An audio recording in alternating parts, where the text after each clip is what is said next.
Hi, everyone. We are deep in that time between the holidays, and therefore we are bringing you a special bonus episode today. What you're going to hear is our live show from the Berkshire Podcast Festival from October of this year. The topic of our presentation was Law and Disorder, what criminology and forensic psych can learn from entertainment's bad behavior.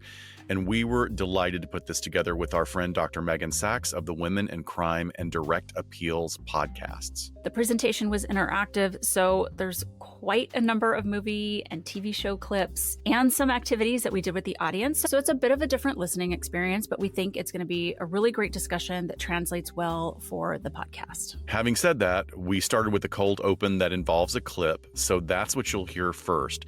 Please don't confuse Jennifer Aniston's voice with Dr. Shiloh's. I know it's hard, and sometimes the hair is very similar, the hair, but not this listening experience. No, that's okay. You can confuse me with her anytime. We'll have a new episode for you on Christmas Day, but until then, please enjoy this live presentation.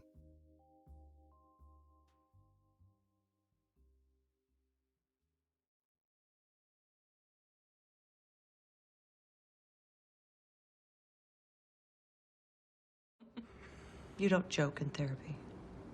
Yeah, I'm feeling kind of nervous. You know, I got this really important audition tomorrow. What? So you're auditioning to be a call girl? No. I do that on the side, like, just to kind of support my acting. Ah, so you have an audition. What's the role? A call girl. Wait, I just asked you that. Oh, I know. Yeah, it's so ironic, but life is like that sometimes. All right, well, that's great. At least you have a lot of experience. Shit.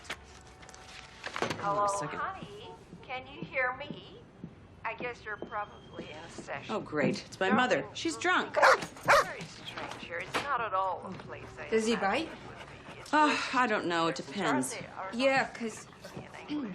Just listen. What to are me you now, doing? honey, 'cause Excuse this is me. important. Please get off the chair. Are you insane? I don't really like dogs. Bottles in the last drawer on the left in my bedroom. Don't like They're dogs. just small Come on, bottles. come on. Yeah. Come on, scram. Come on, Bush. Help. I know you understand. Say healthy, sweet. God, you're neurotic, that's for sure. I My mother's calling from a detox center outside of Pisa, so I've got to... help. Oh, hello. I really need to speak to somebody about my obsessional problem. Maybe I could make an appointment. I'm on the verge here. The very verge. That voice sounds so familiar. Yeah. Well, it's starting to sound way too familiar to me. That guy is a total loon. But I cannot talk about my clients. Because that's private. So I can't tell you who it is. So don't ask me. Now, where was I? Hello, everyone. So we are going to be talking about the representation of our jobs in media, as well as how that sort of overlaps with our ethical guidelines and our respective fields. But before we get to that, we'll introduce ourselves. Megan. Hi, I'm Megan Sachs. I've met a bunch of you. I'm a doctor of criminology, and I will talk a little bit more about what I do, what we do as criminologists after we introduce ourselves. I will say I don't have a clip that's as funny as that one, unfortunately. We need more criminologists in media or representations. I'm Dr. Shiloh. I'm one half of LA Not So Confidential, forensic psychologist. Mostly as far as my day job, I work specifically in law enforcement psychology these days, and I'm a former police officer. And I'm Dr. Scott. I'm a former casting director, and Shiloh and I met in our internships after we got finished with our doctoral programs. I work in a co-responder unit with law enforcement in Southern California, and so we do a wide range of things. I hospitalize people. And I go in and I take their guns because they can't have guns if they've been hospitalized for 5150. But we're going to talk today a little bit about our backgrounds and how we kind of found this path and why we do what we do, because we think it's so important to have a voice about behavioral health and understanding how crimes come to be. Go to the next clip first.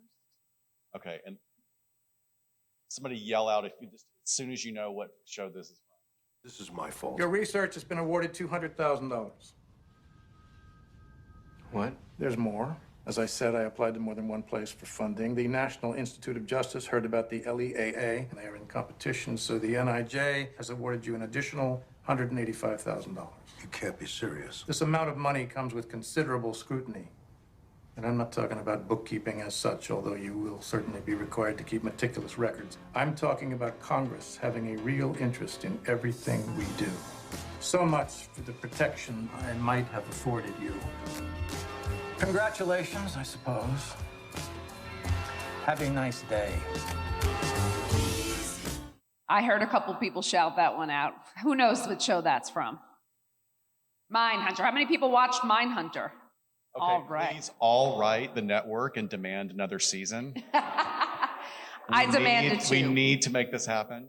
All right, so the reason I showed this clip is because it kind of encapsulates what we do as criminologists. So no, we don't all work for the FBI and the Behavioral Science Unit. I am a former federal officer as well, but not for the FBI. But as criminologists, we are studying human behavior. Why do people do what they do?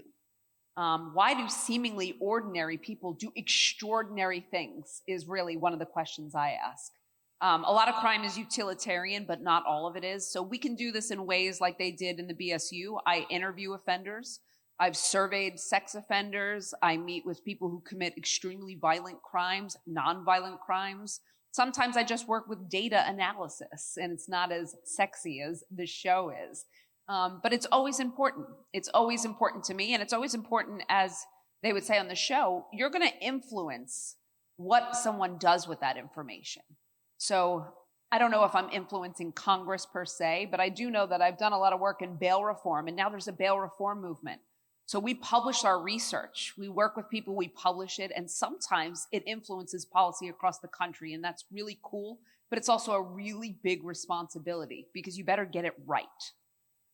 All right. So what is forensic psychology? Psychology in itself is just an incredibly broad field. The basic understanding is the study and research and understanding of human behavior. And forensic psychology is that sweet spot, the intersection between the legal system and human and behavioral and mental health. So what we're doing in our specific fields, we can branch out into any direction. It can encompass working with law enforcement. It can work in the court systems. Another part of what I do is evaluate people whether or not they're actually mentally fit to stand trial. But that's just the tip of the iceberg. We can go in many, many different directions, which is how we met. And what we don't do, we are not profilers. I think, many of you probably have found our show through other shows and were asked to be on a lot of other shows when they want a forensic psychologist. And a lot of times sort of get mixed up, criminal profilers. And we make that distinction that that's not what we do. Generally, those are special agents that are trained in that trade craft. I do know a handful of them, work with a handful of them that sort of has some crossover duties with what I do in my job now. Some of them do go back and get psychological degrees, and they are very, very well versed in that. But you're not a psychologist first necessarily, and then become a criminal profiler. And it is still quite rare. I mean, we're talking about the FBI's BAU. Some of your state Bureau of Investigations might have some profilers as well. And then, of course, a lot of folks are retired and then continue to offer those services through consultation. The other distinction I want to make that forensic psychologists are not is you might also hear the term criminal psychologist out there. It's not really an appropriate term. It can mean that you do work with criminals in a sense, but there's no certification, there's no education track that would then deem you a criminal psychologist. It's just sort of a name that people adopt for themselves, and it sounds super cool, and it might get people's attention, but that's also something that forensic psychologists are not, sort of.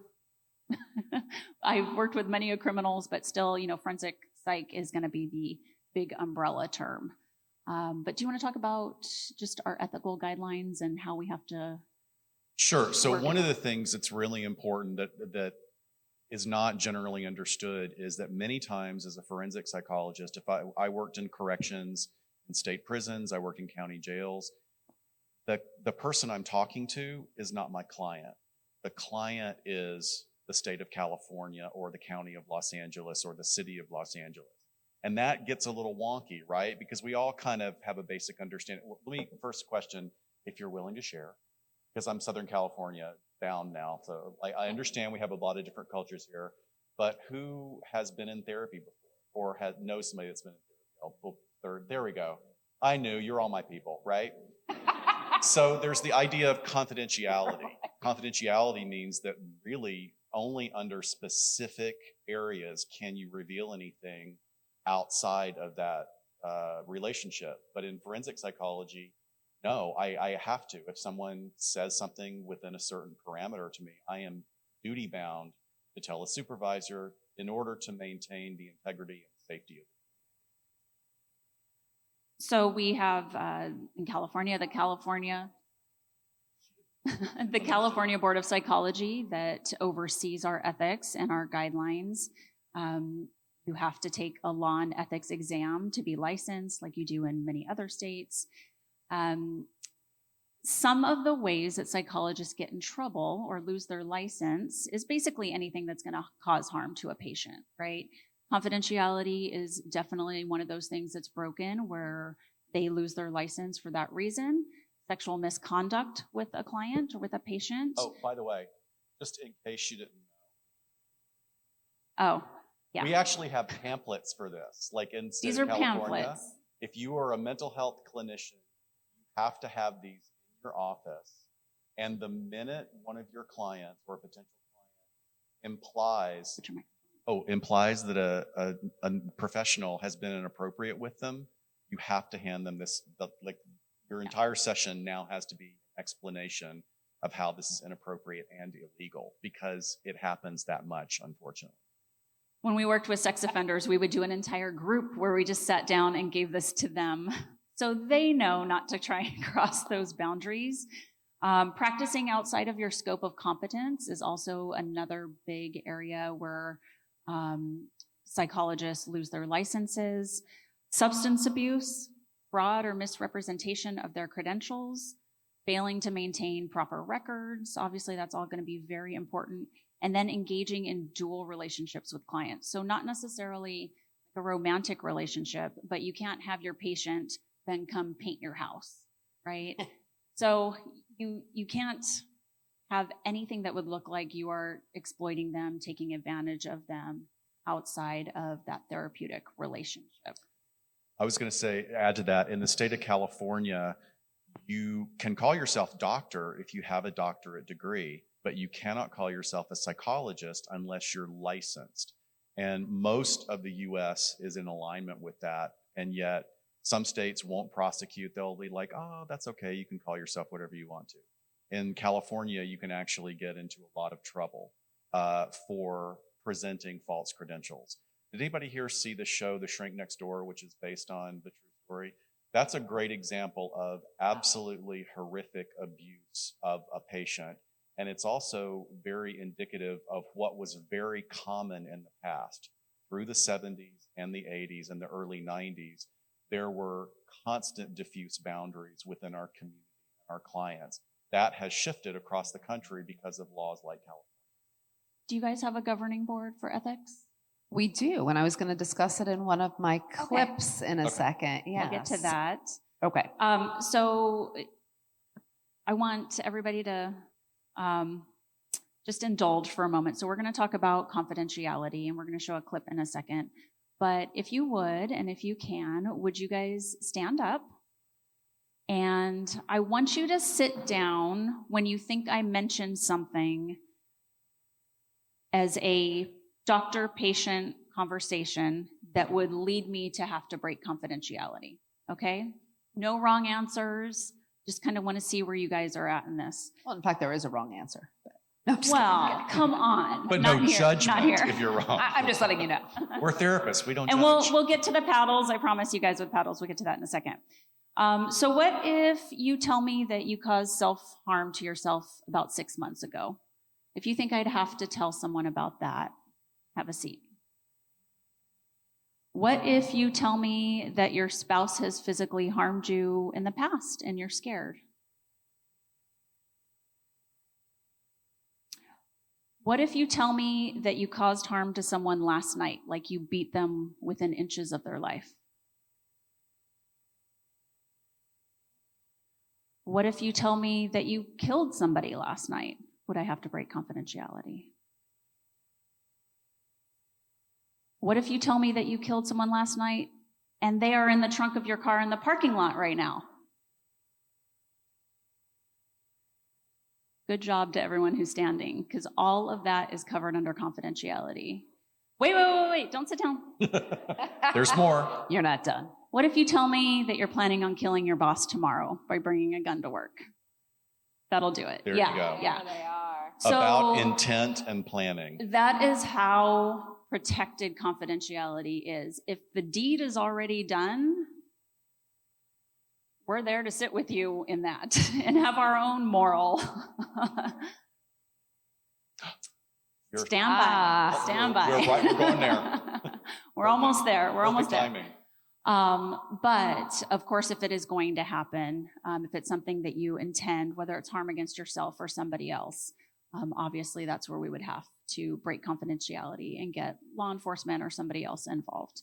So can I jump in? Yeah, of course. So just along the lines of what Dr. Shiloh was saying, whether it comes to harm to another person or harm to self, it's about the urgency, the immediacy, the plan for it to happen in the future.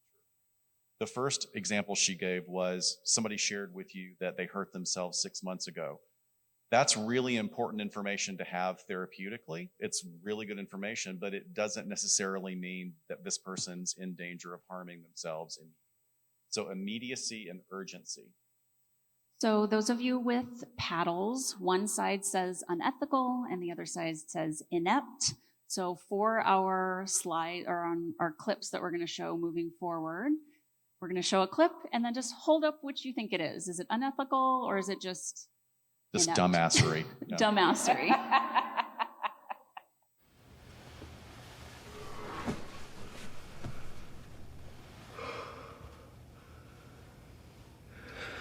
You've been, waiting long? Doctors, right?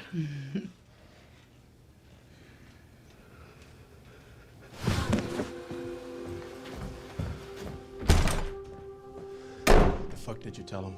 Lyle, have a seat. Shut the fuck up, I'm not talking to you. What did you say to him? What did you tell him? Huh? About what? About Mom and Dad? Because we don't know who killed them. I told him everything. Okay. Everything about what? How it was probably the mafia, how the mob probably did it.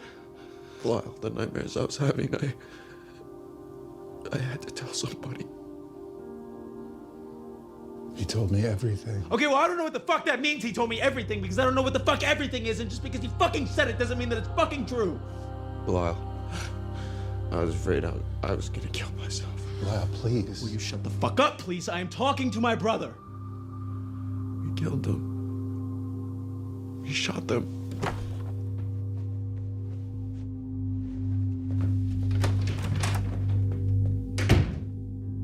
Who the fuck was that? What? Who the fuck was that? I have no idea. This office is soundproof. Will you sit down, please, Lyle? It's okay. It's Now, okay? Will you just sit? Tell me how it's okay. If Eric and I killed our fucking parents, Lyle. how would that be okay?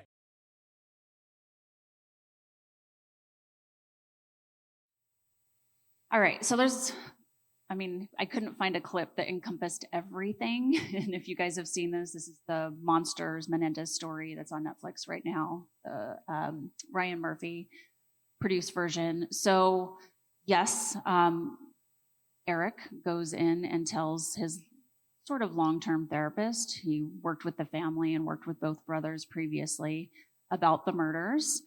For those of you that have seen this, the woman in the lobby is the therapist's girlfriend. So immediately after Eric confessed, he couldn't run to the payphone quick enough to call her, tell her that he confessed to him. And then they concocted a plan, this all happened in real life, to start recording the sessions. So the girlfriend was part of the recordings and setting that up, and then he would play them for her. What else, and of the things that I've already talked about that therapists aren't supposed to do, what else did this therapist do that might cross some boundaries, if you guys recall? Okay, so kind of crossing confidentiality lines with family, ma'am. He asked them to go into business with them. Dual relationship. The therapist secretary used to be, or his girlfriend used to be his patient.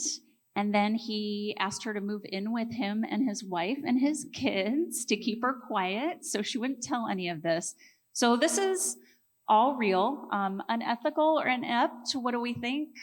Unethical across the board, thank you. So Dr. Oziel is no longer practicing. He actually lost his license in 1997.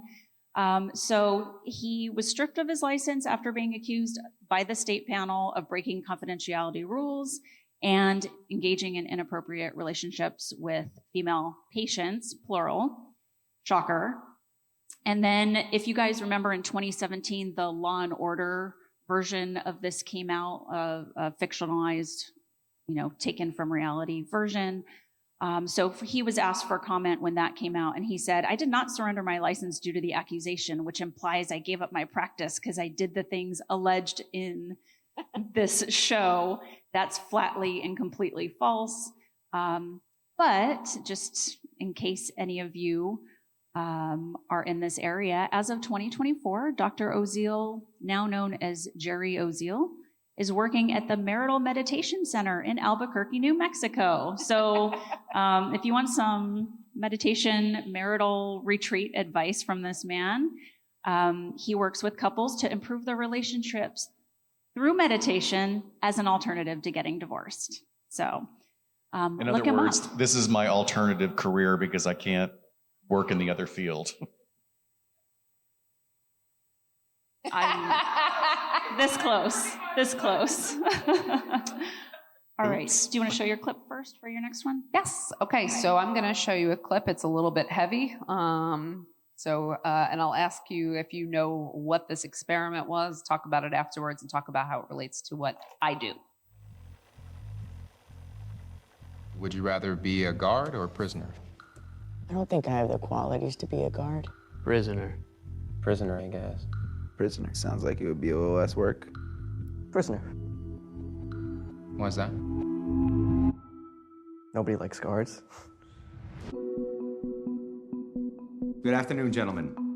This experiment will be an extension of my research into the effects prisons can have on human behavior. You're going to be pleased to know that you all have been chosen to be the prison guards. But under no circumstances whatsoever are you to physically assault the prisoners in any way. So remember, just as you were watching the prisoners, my graduate staff and I will be watching you. All right, gentlemen, we're gonna have ourselves a lot of fun. Rule number 1, prisoners must remain silent.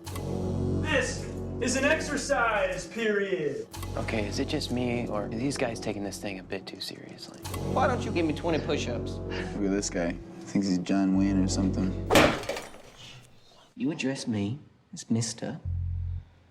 Correctional Officer. This might be an interesting 2 weeks after all. Why didn't you make up your bunk, 8612? I did, Mr. Correctional Officer. Well, that's not what I see. Hey, what are you doing? It's just me now!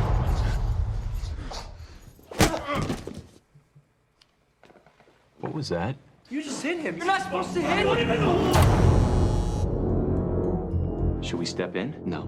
Let the guards figure it out. Let's see where it goes. Good evening, gentlemen. How about we make this one a night to remember? This is all real. They won't let you go. They won't let us leave. Those are not prisoners. Those are not subjects. Those are boys, and you are harming them. Please! Let me out of here! I want out! I want out now! You thought you were gonna get some playtime in the yard, boy? Is that what you thought this was gonna be? I had no idea it would turn out this way. All right, we'll start with the paddles. Inept or unethical? Okay, great, Ben. Good job. Unethical, everyone, just in case there was a question. How many people recognize this? Okay, do you recognize the film or the experiment? The experiment. So the Stanford prison experiment, this is for anyone who is not aware, and this is the experiment in our field that essentially created our ethical guidelines, and rightfully so. This is a very well done film, incredibly true to the actual story. So this was an experiment which is part of the research that we do as criminologists to, answer these questions about human behavior. We do all types of research. So experiments, we do surveys, I make observations. So at times I observe hearings in a courtroom. I might just meet with people. It's always structured though, and it's always, in accordance with scientific principles. Now, most of us don't run experiments anymore. They're incredibly hard to do because there are so many guidelines, as well there should be. What happened after this disaster and the trauma that it caused to all of these participants was the creation of what we call the Institutional Review Board. So anytime I want to do research that involves any human live person, I submit a request to a review board detailing everything I intend to do. If I have a questionnaire, if I have any contact with people, my whole research plan has to be included. And I have to foresee any potential harm. So they review my research and they decide whether or not I can go forward and conduct it. Unlike Dr. Shiloh and Scott, I don't diagnose or treat people, but I work with them none the same. And sometimes I'm working with a lot of people, and sometimes they are reliving serious trauma. So needless to say, most of us are scared of experiments now. They're very hard to do anyway in the field. So we usually do research in other ways. But our ethics is we are not supposed to do any harm to participants. They do no harm to the people they treat, but we should not be causing further pain and trauma psychologically, physically, emotionally, in any ways. So that's my strongest ethical requirement as a criminologist. And we used to do crazy things before this to people, and it garnered a lot of information. We just have to play by the rules now and the in-between, and just realize sometimes we're not going to make leaps and bounds in psychological science and of human behavior because we don't want to create more harm. There has been some information that has come out since when people have found some of Dr. Zimbardo's notes saying that he actually did influence this experiment more than he probably should have in telling the guards how to act, where we kind of gotten the story for decades that it just spontaneously happened. Right. It does not appear that way. And he's still kicking. I did like a Zimbardo webinar during COVID and it was great. It was kind of cool to hear from him. But with this in my and head. The same hairstyle and goatee. Oh my God, black as night. Five decades later, yeah. The other thing that we have a more profound understanding of, which is certainly something that everyone in the true crime community understands, is the impact of trauma. This was a period of time where our discipline had a minuscule understanding about the long-term intergenerational transmission of trauma. We had no idea of it. And science is just exactly that, right? Science is the continual unfolding of additional information that is integrated into our understanding. So like Megan was saying, this was absolutely important, a turning point really, a moment in behavioral health and behavioral research to understand we have to do things differently. So now we want to talk a little bit about inappropriate relationships and crossing of boundaries with clients, and that within the forensic world, within the clinical world, it can cover things like we've mentioned before, inappropriate relationships, dual relationships, anything that has the potential to cause harm. And there's also just, again, unethical actions plus some dumbassery and poor clinical skills in this next example. What do you expect coming in here? I have to come here. I know you have to come here, But now that you're here, what do you want? You want the truth? Valium. Oh, you know, if you lied, you would have an easier time getting what you wanted. What's that say about what you do for a I living? just think we should have a few more meetings before we even talk about prescriptions. Look. I'm having panic attacks, all right? The other night I thought I was having a fucking heart attack. I puked in a trash barrel on the way over here. I haven't slept for fucking weeks. Is that true? Yeah, that's true, all right? I said something fucking true. I want some fucking pills, and you're gonna what? You're gonna close my file? I didn't Is that mean what to you're close gonna your do? file. I know. I thought I was supposed to tell the truth here, You if are. only fucking You here. are, Christ, yes, I mean, a guy okay. comes in here against every instinct of privacy, of self-reliance that he has, and what do? What do you do, huh? You send him off on the street to score smack? Is that what you do? You're fucking ridiculous.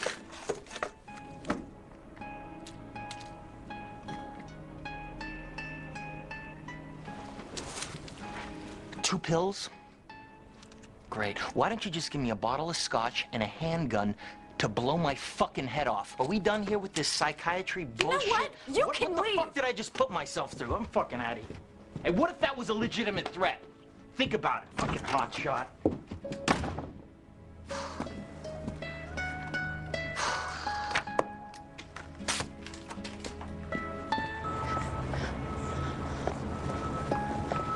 Why is the last patient of the day always the hardest one? It's because you're tired and you don't give a shit. It's not supernatural. Listen. You know, I'm not just somebody that you have to see or they put you in jail. Okay? I mean, if you're in distress, I will help you. What's this? It's my card and a prescription for 20 lorazepam. Yeah? Is it enough to commit suicide? Maybe it is. All right? Okay? Have I done my job up to your goddamn standards? Because according to my standards, you fit the model of drug-seeking behavior. Unethical or inept? What do we think? Unethical, inept. There's actually both. Yeah. I mean, and I love the fact that it's probably a continuity error, but I love the fact that she actually put her jacket on as she's rushing out the office to give him a prescription. Oh, I got to look fashionable. There's so much wrong in this clip. I mean, as funny and over the top as it is, yes. Oh, right. Well, I'm Southern. I have no room to judge. But yeah, those are terrible accents. And don't we love Vera Farmiga? I mean, I love everything that she's in. I love her so. She's awesome. But this is terrible. Like everything she does, and she's a forensic psychiatrist. So the idea that a medical doctor would take pills out of her drawer and kind of toss them across the desk, it really speaks to bad writing, for one thing. But unfortunately, I have worked with professionals that have lost their licenses that have engaged in absolutely this type of behavior. So for one thing, this is somebody who is so inept. She has no boundaries. She's not able to manage an escalated or an agitated client. Very, very bad on her part. Sorry, I just wanted to add something as well. So we are also ethically bound not to get involved with our research subjects. And I can tell you, I also know people who have conducted ethnographies. So ethnography is when you sort of live amongst a population to study them. So people who have assimilated into certain cultures, and that's a very dangerous area too, who have then wound up becoming way too involved as well with the subjects that they are studying. In fact, one of them was a study on sex workers, and unfortunately, he wound up losing a research grant because he started Assimilating. Let's put it that way. Okay. Assimilating. That's it. Thank you. This is also my pet peeve whenever there's a female police psychologist depicted in a show. They all sleep with the hot firefighter, cop, whomever. It's incredibly sexist. Yeah, in it's this a trope. movie, you know, she has a relationship with Matt Damon as well. So, I mean, who wouldn't? You have Matt Damon and Leonardo DiCaprio. Or your career. That's interesting. That's a great point. So Susan was making the point that this conflation of psychologists and psychiatrists, which are actually two different fields. And I'm kind of a mouthy psychologist, as you can probably tell. But I've gotten into it with some of my psychiatrist friends that will say, oh, well, I'm providing treatment. I do therapy. And I'll ask them, well, what modality do you use? What's your theoretical orientation? Do you use narrative, postmodern? And they look at me blankly. It's like, no, I just talk to them. Oh, but how do you talk to them? Are you working towards shaping behavior? Are you giving psychoeducation? And it's literally just a completely different conversation. So you want to move to Super Predator?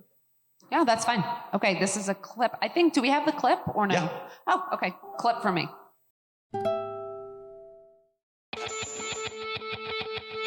A jogger murdered in New York Central Park. A little girl gunned down in her family's car in Los Angeles. A judge has sentenced 2 boys for killing another child who refused to steal candy for them. There's a tidal wave of juvenile violent crime right over the horizon. And some who study it say the worst is yet to come. Life in the 1990s was dominated by a sense that youth violence was out of control. The future looked bleak. To explain why, one word said it all. Super predators. Some social scientists and criminologists looked at the data and saw doom.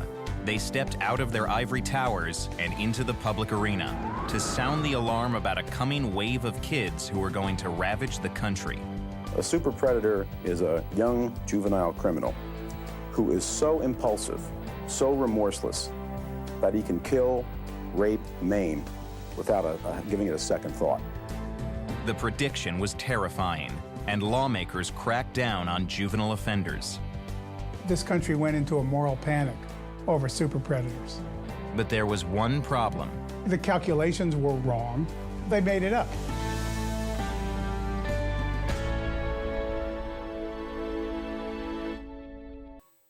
Anyone ever hear of the super predator? You have, okay. So what do you think? Unethical or inept? Tough call by limited information, but I'll still ask you to guess. Inept, inept, inept. We're missing one. You got to put your paddle up. Commit. Come on, Susan. I'm forcing you into it. Inept. Inept. Fail. Fail. No. In fact, it was mostly inept, to be honest. So what happened was this criminologist, there were 2 criminologists who looked at a study. It was one study. And they based all sorts of predictions on this one study, which is a huge no-no in our field. You have to look at a lot of research. It has to be reliable, so repeated. It has to be valid. But they took this information and they went all over with it. And what they told anyone who would listen, like media and legislators, is we have this super predator coming, and it's the kid, it's the child, and they're going to be a whole class of these, super predators. And they're going to go out and they're going to murder lots of people. If we don't lock them up now, all of society is endangered. Now, granted, this was also set during the tough on crime movement. So the idea across the country was we're going to scare everyone, right? Everyone's a predator. But they were wrong. No such thing ever came. Yet we changed all of our juvenile laws and started locking up juveniles at rates that we never had before. So big no-no in our field, don't make over predictions or predictions based on limited data, because you could seriously impact policy and seriously destroy lives. And that's exactly what happened. There were kids that were in prison for seriously long periods of time that never needed to be. So again, don't abuse the data, or know how to use your data, or know how to say, we don't know what the hell this means. I've done research before and it's come out and I've gone, I don't even understand these findings. I'll put it in a paper. Sorry, I don't know what happened here and I can't explain it. So that's a responsibility we have as well. The super predator was false. Yes. Yes. That is an absolute truth. There was a large racial component. There's a very large racial component to most of the policies that incarcerate a majority of people in this country for mass incarceration. There's also a really interesting phenomenon. For anybody who's interested, there's a wonderful book that came out about 15 years ago called The Culture of Fear, written by a wonderful journalist.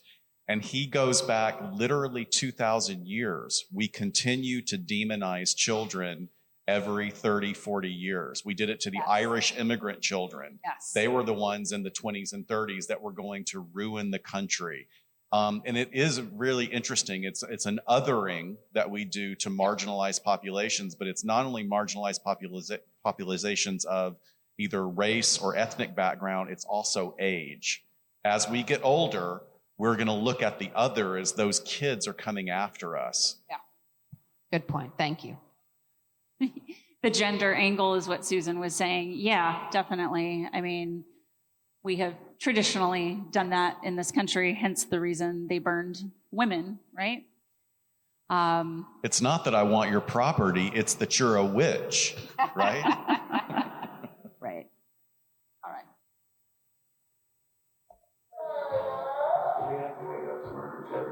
They're talking about the serial killer. Are we there? Huh? Oh. Sorry. Are we there? Oh. Sorry, 1 second. That's the last. You know, I'm so sorry. That clip didn't come in. If anyone has seen the wonderful, horrible clip between Wanda Sykes playing a therapist talking to Kristen Bell. Kristen Bell is like this... Bad moms, right? Bad moms. So Kristen Bell is just this poor, put-upon young woman who is too passive and not well able to create boundaries. And Wanda Sykes, her therapist, happens to meet her at either a rough point of the day, but Wanda Sykes goes off on her, telling her why she has a bad relationship with her mom. And it goes something like, well, the reason you have a bad relationship with her is because you were a croupy baby. And then after you got over your croup, you were a picky eater, and then you were this, and then you were this. And so this poor client just continues to sink into her chair. And I use that as a great example of scope of practice. We have certain boundaries, and we have certain guidelines, and we have training about how we guide people through recovery of the issues, they bring into the room. But if we allow our problems to be projected onto the people that are sitting across from us, then we're working outside ethical boundaries, we're working outside our scope of practice, and we're not also seeking our own treatment in order to be able to provide the appropriate level of care to our clients. And then in terms of scope of competence means we have to stay in our lane, right? And this is why Scott and I enjoy doing our show so much, is because we have our experience as forensic psychologists, and then there's a gajillion other specialties in forensic psychology that we can kind of, every other week dive into and research and present that to you. It doesn't mean we're experts on that, but we do our own research and kind of put it out there. But we would know that if someone wanted an expert in that we would then default to somebody else or get them the person that they needed. And this is something that professionals I guess would kind of put ethics by the sidelines every once in a while to feel special again, is that someone asks them to comment on something or do an evaluation, and it is not within their scope of competence, meaning they have training and applied actual experience in that tradecraft of whatever that specialty is, but they might do it anyway. So even The Departed, that clip would be a good example of that as well.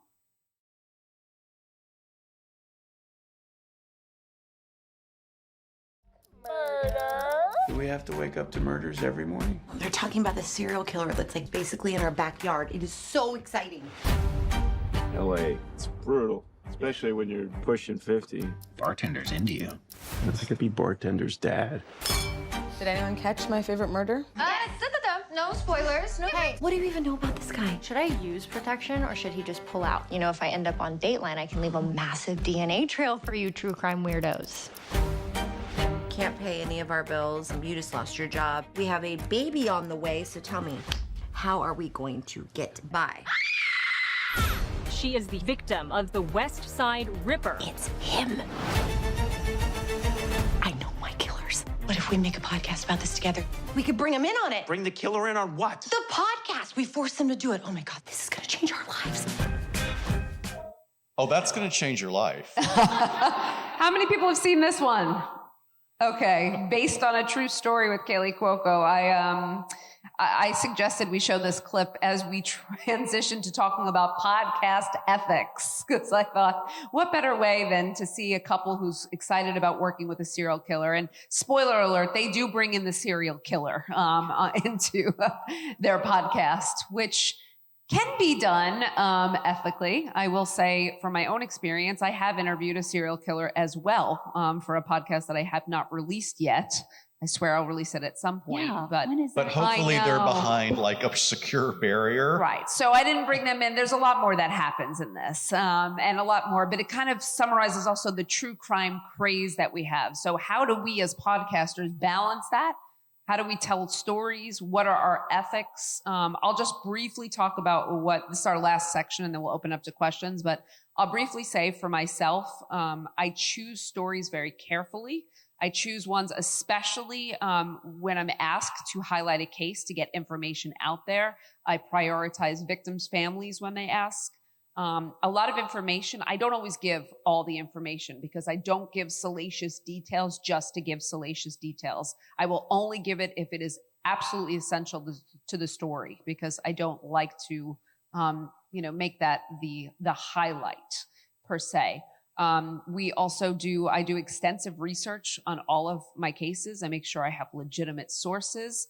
And I try to consume true crime ethically, and I try to disseminate the information as ethically and as safely as possible. So there's a lot more I could say about that, but I'll turn it over to Shiloh and Scott, and then we'll take some questions. Yeah, I think for Scott and I, we try to say, how do the ethics of our profession cross over into what we do in terms of content creation? For us, I think a few things stand out, definitely. And something I've already mentioned is just kind of staying in our lane, again, knowing what we know well and how we can regurgitate that. But also, if we have to do the research, that we're doing the research behind the scenes to be able to give you the most up-to-date information in the literature.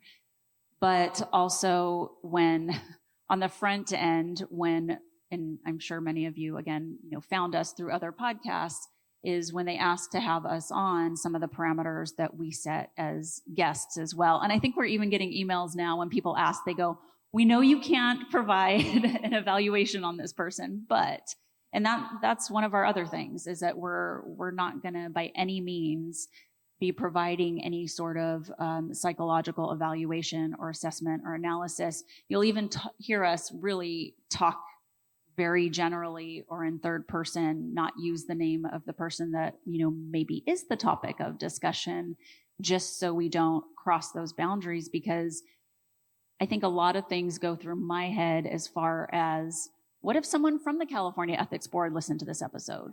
What if one of my colleagues who, I don't talk about this as much at work, but what if a detective who works homicide in the police department I work at is listening to this? What if my boss stumbles upon it, right? How do I want this to be received in the world, with it still being something fun to do with my best friend and interesting and entertaining?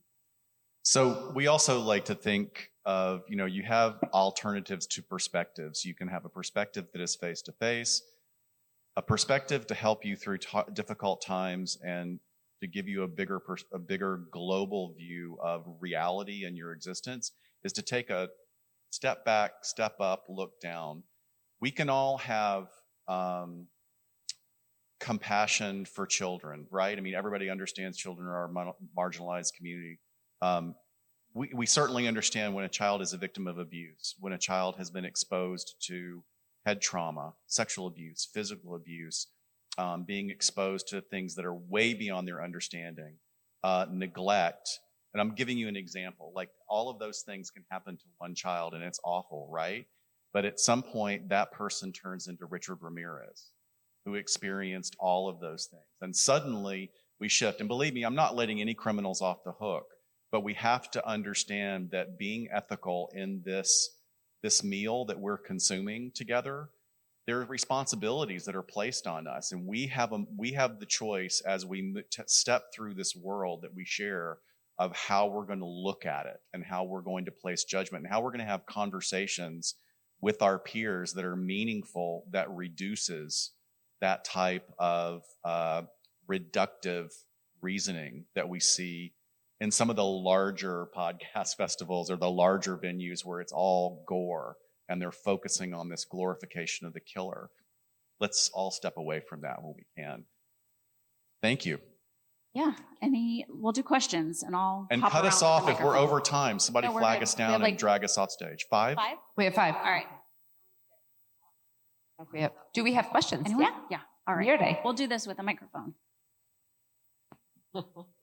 Okay, my question is for Dr. Scott. It's about your day job. I'm amazed that it exists, actually. Back when they were talking about defounding the police, it seems like this is exactly what they wanted to replace it with. So now you're working with them. I have two questions. The first one is, has this position existed forever? Like, when did it appear in, is it very recent that they're including you in law enforcement? And the second question is, I know you're from LA, which is a very big city. Is that very common in which size of cities? Is it in all big cities? Like, do small town police also have support this way? So that's a great question. Thank you. So the reason our program exists, and we have been the progenitor for programs that have they're all over the country. Every large metropolitan area has a version of what I do, but it all stemmed from an incident in Memphis, Tennessee, about 25 years ago. They just kept killing mentally ill people on the street because they didn't understand that there was a mental health episode happening. So it was law enforcement. There was people were either dying in custody, but somebody came forward and said, these are not criminals. These are people who are ill. And they did the right thing. I mean, amazingly, in not a small town, but they figured out, we have got to get experts in here. So they brought in criminologists, psychologists, and social workers to evaluate. And they came up with the idea, you need a co-responder model. You need a law enforcement officer to keep safety, and you need a clinician there to de-escalate the situation, evaluate, and then determine, does this person need to be hospitalized or do they need to be arrested, right? Because those are two different ways of approaching it. And it was really successful. The death rate went down phenomenally, and it took off. And especially the big cities. Los Angeles was one of the first ones to do it. All of our major law enforcement entities in Southern California. Southern California is enormous. It's an enormous population, 13 million. And we have sheriff's departments, we have large law enforcement agencies, we have smaller law enforcement agencies, and County of Los Angeles Department of Mental Health contracts clinicians out to all of those law enforcement entities. First, as an emergency response to de-escalate the situation, and then to do what I do, which is a follow-up. We go after the crisis event, and we engage in a protocol that, when it's done right, will reduce the risk of a repeat offense or a repeat issue. So, yeah, we're all over the world. We have people coming from all over the world to train with us on our co-responder model. It's been very successful. Thank you for that question. Any other questions? It's kind of a general question, all three of you guys. What are some things that you think you could do as a consumer of true crime to kind of temper down bad faith actors or content that you may consume that you feel is crossing lines? Are there full stop cancellation? Call them out, try to reason with them? What are some things that you think could help curtail a lot of the sensationalism that's creeping into true crime? I think just based on what you consume, first of all, consume things that, have ethical creation. But I also think, not irresponsibly, not to be taken lightly, leave reviews. That's why people read the reviews. Hey, I used to like them, but they've gotten a little salacious or, certain ways. So I definitely think leaving reviews. Also, you can reach out directly. I get a lot of emails from listeners who have questions, suggestions, and sometimes they're like, hey, I felt uncomfortable with something you said. And I'm like, good learning moment for me. And correct yourself. I've corrected myself before when I thought I was wrong. So I think all of those things actually help. I was going to say, I don't think going so far as to hardcore cancel somebody is the answer, because then you cut off conversation, you cut off communication, but you have a voice. All of you have voices, and all of your opinions are valid.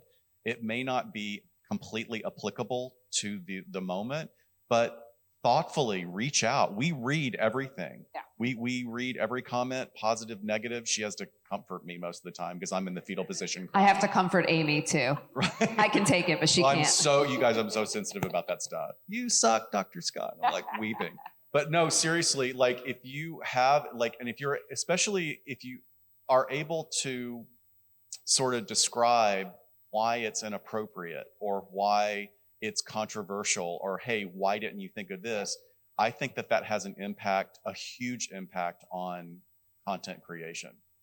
We love the well thought out constructive criticism that we get, and we will correct ourselves. We incorporate it into addressing it in subsequent episodes.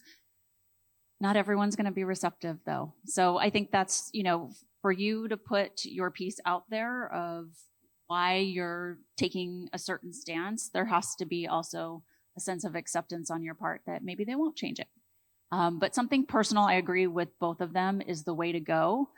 Some anonymous rant on X is things that we completely disregard as content creators because it's fruitless for us, really. But great question, Elle. And Josh is giving us the heads up. We've run out of time. Thank you so very much. Thank you, guys. Thank you. Appreciate it. Thank you.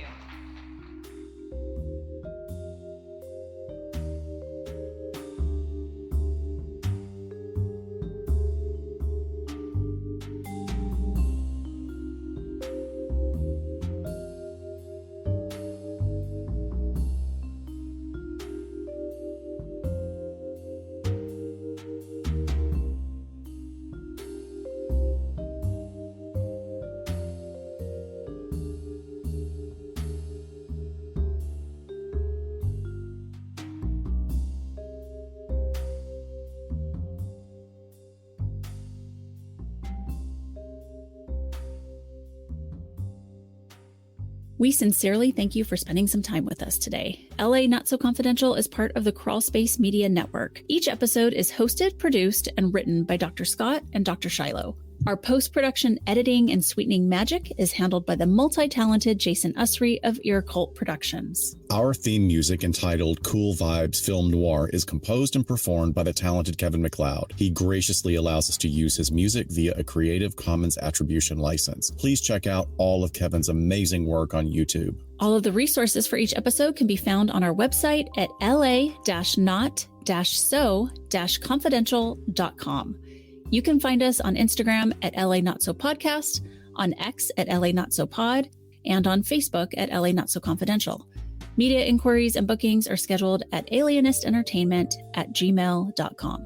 Once a month, we go live on YouTube on a Saturday afternoon, so pay attention to our social media announcements to join our interactive broadcast Behind the Couch, where we interview guests on a number of psych, criminal justice, and true crime topics. And lastly, we'd be honored if you joined our Patreon at patreon.com/LA Not So Podcast.